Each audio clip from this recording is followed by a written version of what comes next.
भारत सरकार के बजट पर व्यापारियों उद्यमियों की संगठन सीटीआई की प्रतिक्रिया। भारत सरकार का बजट संतुलित लेकिन चुनावी बजट है।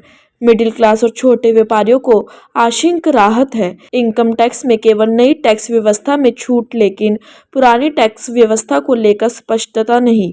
2 साल होने के बावजूद अभी भी लगभग 90% व्यापारियों और मिडिल क्लास पुरानी टैक्स व्यवस्था को अपना रहे हैं।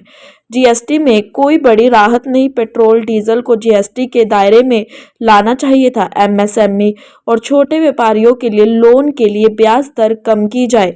ब्याज पर 1% की छूट दी गई है, जो कि अच्छा कदम है। 3 करोड़ रुपए तक टर्नओवर वाले एमएसएमई को टैक्स में राहत दी गई है, जो कि अच्छा कदम है। बहरहाल सीटीआई के चेयरमैन ब्रजेश गोयल ने अपनी प्रतिक्रिया आम बजट पर स्पष्ट की है।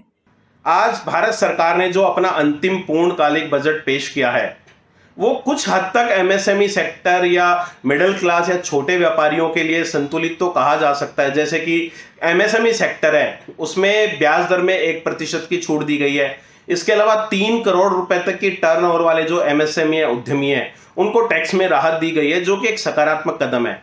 लेकिन अगर हम इनकम टैक्स की बात करें तो सरकार ने कहीं ना कहीं आने वाले चुनावों को ध्यान में रखते हुए आंकड़ों की बाजीगरी की है, क्योंकि नई टैक्स व्यवस्था, जैसे सरकार ने कहा कि उसमें जो 7 लाख रुपए तक की जिनकी आय है उनको कोई टैक्स नहीं देना पड़ेगा। और लेकिन इनकम टैक्स की जो छूट सीमा है वो 3 लाख ही की गई है, जबकि 2014 से 2022 तक इनकम टैक्स की छूट सीमा 2.5 लाख थी और वो ज्यादा होनी चाहिए थी, लेकिन सरकार ने केवल 3 लाख की। यानी कि अगर कोई व्यक्ति 7 लाख रुपए से ज्यादा कमाता है तो उसको छूट सीमा का लाभ 3 लाख तक मिलेगा और 3 लाख से ऊपर पे उसको टैक्स देना पड़ेगा। लेकिन सबसे बड़ा संशय ये है कि सरकार ने पुरानी जो टैक्स व्यवस्था है उसका कोई उल्लेख नहीं किया है कि जो पुरानी टैक्स व्यवस्था है उसमें ये जो 7 लाख रुपए तक की छूट सीमा है, इसका लाभ मिलेगा या नहीं मिलेगा। क्योंकि नई टैक्स व्यवस्था को आए 2 साल से ज्यादा हो गया है, लेकिन सरकारी आंकड़ों के हिसाब से भी 10% लोगों ने भी नई टैक्स व्यवस्था को अडॉप्ट नहीं किया है।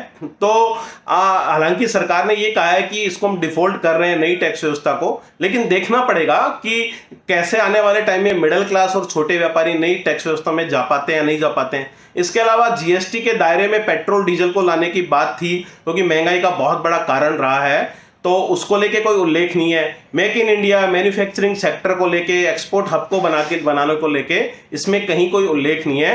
तो कहीं ना कहीं सरकार ने आंशिक राहत तो मिडिल क्लास और छोटे व्यापारियों को दी है, लेकिन ये नाकाफी है। ताज़ा तरीन खबरों को जानने के लिए अभी टाइप करें दिव्य दिल्ली न्यूज।